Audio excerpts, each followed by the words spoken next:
Okay, so I have not given my recaps on some of these campgrounds and I'm behind. So I'm going to try to do these right now. So, beginning of our trip, we stayed at the KOA down in Hollywood, Florida when we toured University of Miami. Here's what I would say about that. It is not a place to stay long term, in my opinion. The price was very expensive considering how small the facility is. There's like zero to no amenities. There was a bathhouse, a laundry area, and a teeny tiny little like dog area. And by teeny tiny, I mean it was like probably like 15 feet long by like 4 feet wide. It was very small. It wasn't like a dog area to let the dogs run and play. Sorry, it's a little chilly. We're in Georgia right now. And it was very noisy at night.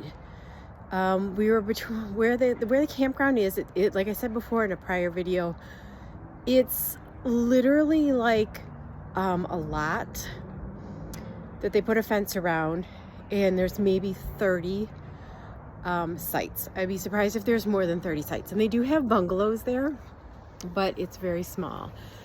So with that being said, you're like boxed in between two main roads, and then there's an apartment complex on the other side of you.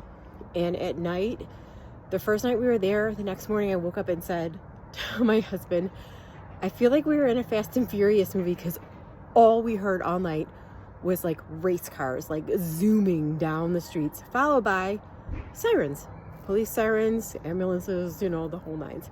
So it's very noisy. So it's not a long-term stay, in my opinion. It's a short-term passing through type of a stay. It was ideal for what we needed to do. We were there for 2 nights.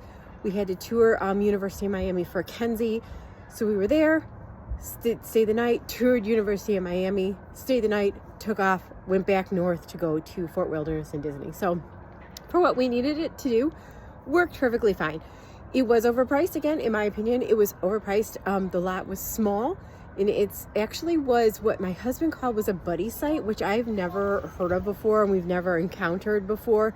He knew exactly what it was, but basically you're sharing like the common areas with your neighbor. So like our patio shared with the neighbor's patio, and thankfully we never saw them. They never saw us. They left early Sunday morning.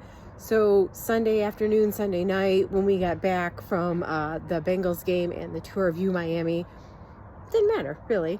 So I guess if you like your space, a buddy system type of a thing is not for you. He was kind of not digging it. I was like, who cares? We're only here for 2 nights. But again, there's no pool. There's really nothing to do there per se. So it's more of like a pass-through type of a situation. So if you're heading further south in Florida, heading across like from Miami to Naples or up and down, that East Coast, the Atlantic coast or something, it's just a pass-through, in my opinion. It worked. The staff was nice. The place was very clean. I will say that. Very clean.